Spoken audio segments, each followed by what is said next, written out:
How can you go on a business trip abroad when you don't even have a job? Aren't you embarrassed to tell such a big lie? It's not a lie, I said. I really am going overseas for work. But he didn't believe me. That's it, he said. We're getting a divorce. And with that, he walked out of the room. To him, it seems like I'm unemployed and just sitting around at home doing nothing, even though I work from home. I actually have a steady income and even help with our living expenses, but he refuses to see that. A few days after I got back from my business trip, I found divorce papers on my desk, already signed by him. I realized then that if he can't understand my work and my dreams, there's no point in staying married. I signed the papers and went to the state court to file them. Let me tell you more about myself. My name is Zoe, and I'm 31 years old. My husband's name is Richard, and he's 32. We started dating in college and got married when I was 27. Our relationship was more like being best friends than lovers. We always spoke our minds to each other, which sometimes led to unexpected outcomes. One of those unexpected moments happened when I shared my dream with him. My dream has always been to run an online store that sells imported goods. I first got the idea when I was working part-time at a boutique while I was still a student. I've always loved foreign designs, and I was drawn to the idea of starting my own shop. After I graduated from college, I focused on making this dream a reality.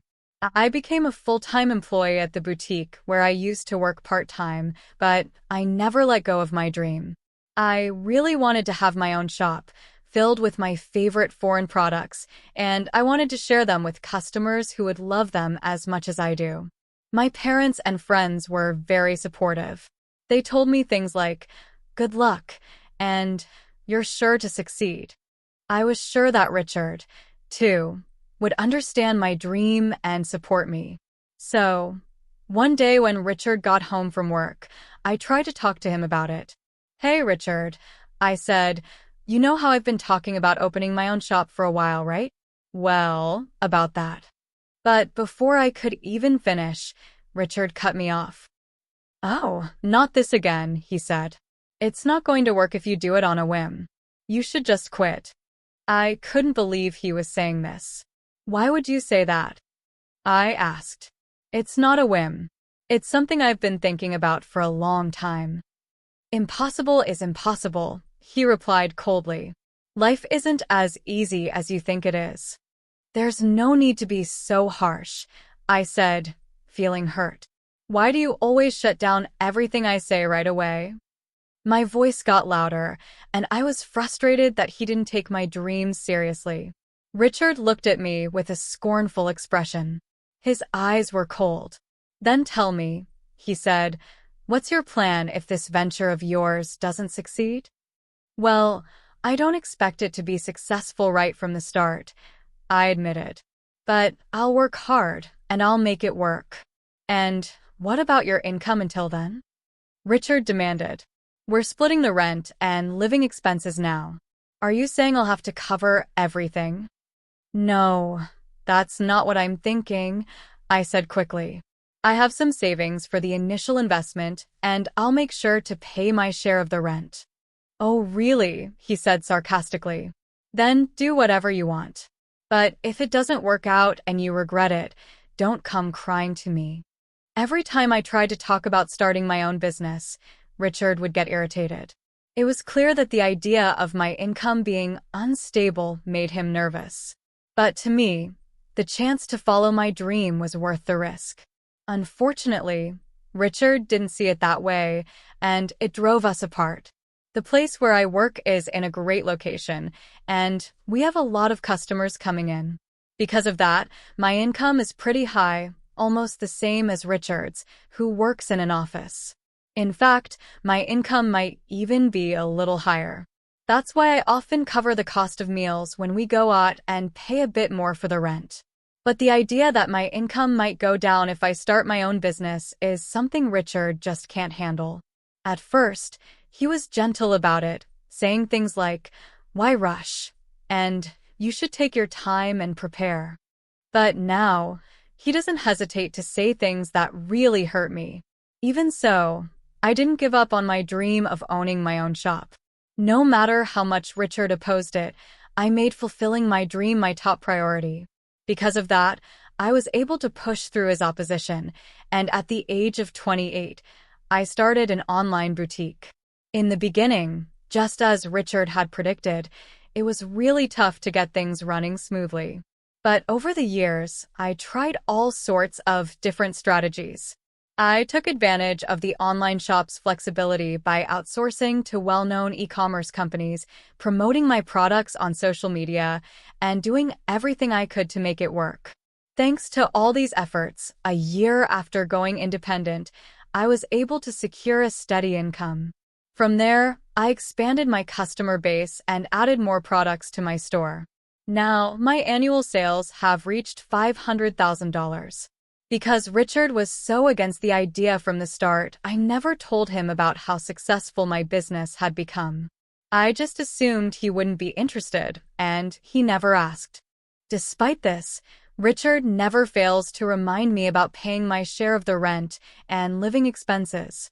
I've always just handed over the money he asked for without making a fuss, and I kept any conversation about my work as neutral as possible. But then something unexpected happened. I received a message in the direct messages of my online shop. The message said, "I'm a regular customer of your shop. I was wondering if you could also start selling furniture in addition to the international knickknacks." Actually, I had received many requests to add furniture to my offerings. However, selling furniture online is a lot harder than selling small items like knickknacks. Furniture tends to be more expensive, and things like the material it's made from are really important to customers. Even though I had experience working in an import shop, there are risks involved in sourcing furniture sight unseen and selling it online. So, I decided to call my old boss from the import shop to discuss the matter. When I got in touch with the manager, Mia, I explained the situation.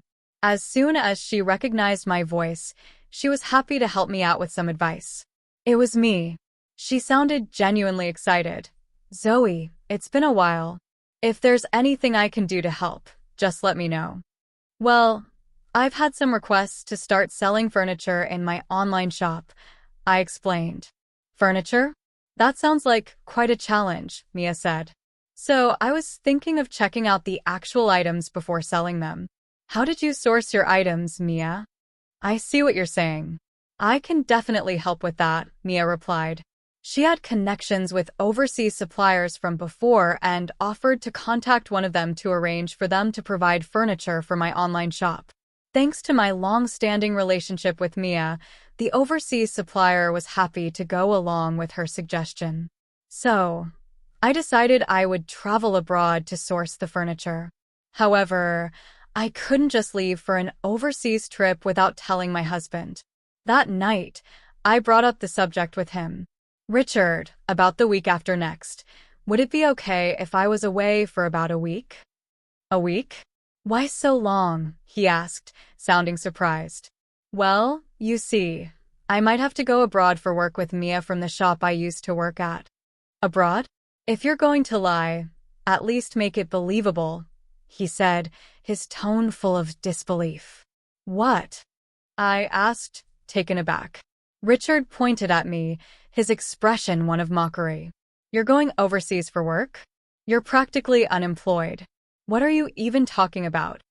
"Wait a minute," I said, trying to stay calm. "You know I run an online shop, right? This trip abroad is for sourcing items for the shop. So you think I'll just believe you if you make up some work-related lie? Are you stupid? Your little amateur shop, there's only so far it can go."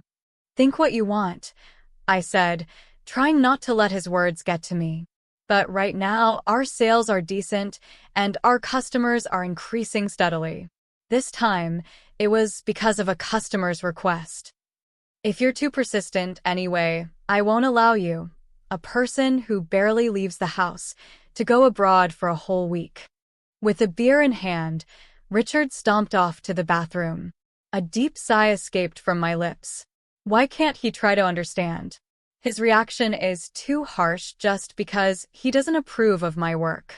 But I can't just go abroad without his permission. I must persuade him at any cost. Even though I was hesitant to continue the discussion, I couldn't ignore the issue. The next day, when Richard came back from work, I spoke to him again. "Richard, about yesterday's discussion." "Look, I'm tired," he cut me off. "I don't have time to indulge in your lies." "Lies? I'm only speaking the truth," I insisted. "An unemployed person going on a business trip abroad? You're quite good at lying," he sneered. "I'm not lying. I really have to go abroad for work," I pleaded.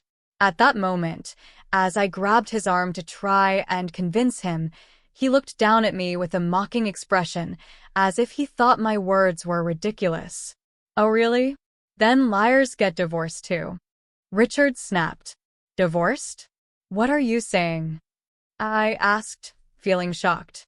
"You know I really can't stand liars, especially people like you who are always trying to show off your success," he continued, his words dripping with contempt. I didn't mean," I started to say, but he cut me off. "Shut up. You just want to use a lame excuse to go on a vacation abroad. I bet your boss is a man too, right? Divorce, divorce. I'll make sure to demand a division of our property," he shouted before storming out of the room. At that moment, a furious rage swelled up inside me, making my veins pulse. Who does he think he is? He looks down on me just because I work from home, always wanting to feel superior. Enough is enough. If he wants it that way, then I'll do as I please. From that point on, I stopped seeking his permission for anything and decided to go on my business trip abroad. 2 weeks later, as planned, I headed overseas with Mia. We went straight to our UK suppliers, where we inspected the furniture and accessories that I would sell in my boutique. Since I was already abroad, I took the last day to go sightseeing with Mia and had some enjoyable, fulfilling days. But it wasn't all smooth sailing. My phone was constantly buzzing with messages from Richard. "You didn't really go overseas, did you? Get back here right now. I'll forgive you if you return today. Time's up. We're getting divorced. You worthless woman." Every message was filled with irritation, but I didn't reply. I knew that any response from me would only make things worse. I decided that when I returned, if he was open to it, we could talk. With that decision in mind, I spent a carefree week abroad. After the business trip was over, I said goodbye to Mia at the airport and set out on my journey back home. Facing Richard was going to be awkward, but I steeled myself and opened the front door. "I'm home," I called out. The lights in the house were off, and there was no welcome back. As I walked into the living room, I noticed laundry scattered on the floor, leaving hardly any space to step. Dirty dishes and empty instant noodle containers were piled up in the sink. Amidst the mess, I spotted a piece of paper on the desk. "What's this?" I wondered as I picked it up. It was a filled-out divorce paper. Beside it, there was a roughly written note. "To the cheating, jobless woman, I'm ending things with you, who doesn't even listen. Fill out the divorce papers immediately. If you want forgiveness, come to my parents' house, and then I'll reconsider." Just reading the note, I could imagine Richard's smug face, thinking that if he wrote this, I'd rush to apologize. But of course, I had no such intentions. I signed the divorce papers that had been left for me and headed straight to the state court. The divorce was processed smoothly without any issues. Next, I went to the real estate agent to request the cancellation of our current apartment lease. Actually, the place I was living in was the same apartment I had when I was single. Richard had moved in when we started living together because it was spacious enough for both of us. We had talked about moving to a bigger place once we had kids, but there was no need for that now. After finishing the lease cancellation process, I felt a sense of closure. The next day, I started packing up my belongings. I sent everything back to my parents' house and arranged for Richard's things to be delivered to his parents' place. While I was busy with all of this, Richard kept sending me messages filled with ridiculous demands. Stop being stubborn and come apologize now. You have until the end of the week, you hear? His messages were relentless, but I ignored them all. After clearing out the apartment, I headed back to my parents' home. A week later, my phone wouldn't stop ringing. Even though I tried to ignore it, the calls just kept coming. Finally, I decided to answer, knowing this would be the last time I'd speak to him. I pressed the answer button. "Hello," I said. He immediately started shouting, "What the hell do you think you're doing?" Taken aback by his loud voice, I instinctively pulled my phone away from my ear. Realizing this could get ugly, I decided to record the conversation, just in case. Then I spoke again. "What's the big deal? There's nothing left to talk about. Don't mess with me. Why were all my belongings delivered to my parents' house?